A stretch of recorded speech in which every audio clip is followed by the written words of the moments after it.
बहुत पुरानी बात है। चाइना के किसी एक गांव में 3 भिक्षु रहते थे। उनका नाम किसी को नहीं पता था, क्योंकि वह किसी से बात नहीं करते थे। उन्होंने कभी किसी बात का जवाब नहीं दिया। चीन में बस उन्हें 3 हंसते हुए भिक्षु के रूप में जाना जाता था। वे तीनों सिर्फ एक ही काम करते, एक गांव में प्रवेश करते, बाजार के बीचों बीच खड़े होते और हंसना चालू कर देते। यह अपने पूरे अस्तित्व के साथ हंसते और अचानक लोगों को ध्यान अपनी तरफ खींच ले आते और धीरे धीरे उनके सामने लोगों की भीड़ चारों तरफ जमा हो जाती। वे इतनी एकाग्रता और संपूर्णता के साथ हंसते कि उनकी हंसी देखकर सारा गांव हंसने लग जाता। जब पूरा गांव हंसी के समुद्र में डूब जाता तो वह दूसरे गांव चले जाते।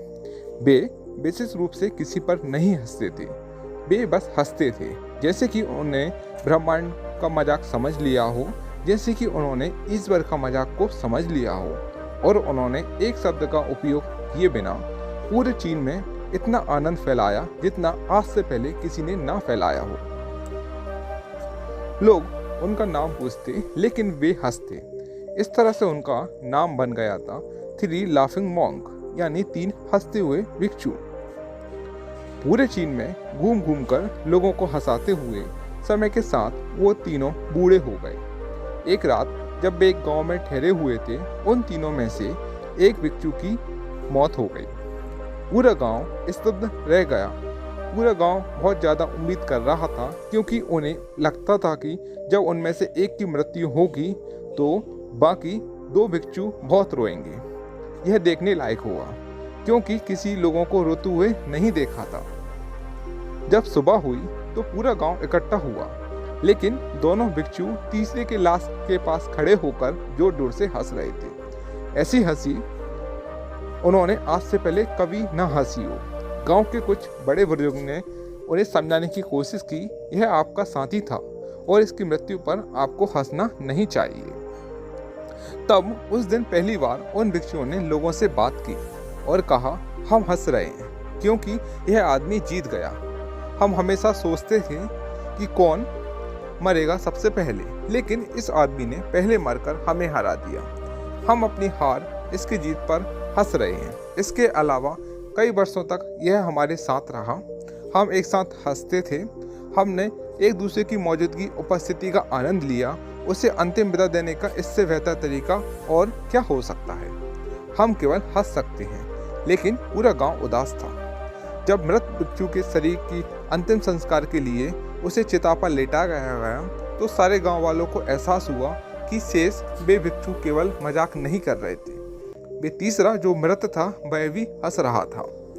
चीन में यह प्रथा थी कि जब एक इंसान की मृत्यु हो जाती है तो उसके पुराने कपड़े उतारकर उसे नहला धुलाकर नए कपड़े पहना दिए जाते थे। लेकिन मरने से पहले उस भिक्षु ने अपने साथियों से अपने कपड़े न बदलने के लिए कहा था। तीसरे भिक्षु ने कहा था, मुझे स्नान मत करवाना, क्योंकि मैं कभी अशुद्ध हुआ ही नहीं। मेरे जीवन में इतनी हंसी आई है कि कोई अशुद्धता जमा हो ही नहीं सकती। मैंने कोई धूल जमा नहीं की है। हंसी हमेशा युवा और ताज़ा होती है, इसलिए मुझे नहलाकर मेरे कपड़े मत बदलना।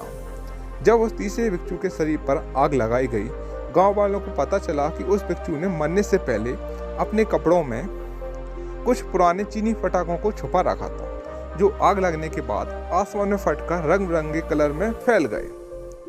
और यह देखकर एक बार फिर पूरा गांव जोर जोर से हंसने लगा। तो इस तरह से वह तीसरा भिक्षु मरने के बाद भी गांव वालों को हंसा गया। और यह देखकर शेष दोनों भिक्षुओं ने कहा, चालाक आदमी, तुम मर चुके हो, लेकिन तुमने अब हमें एक बार फिर हरा दिया है। तुम्हारे द्वारा गांव वालों में पैदा की गई यह हंसी आखिरी थी। दोस्तों, यह तीनों हंसते हुए भिक्षु की कहानी आपको कैसे लगी, आप हमें कमेंट करके बताएं। और यदि हमारे चैनल को सब्सक्राइब नहीं किया है तो आप हमारे चैनल को सब्सक्राइब भी कर लें। धन्यवाद दोस्तों।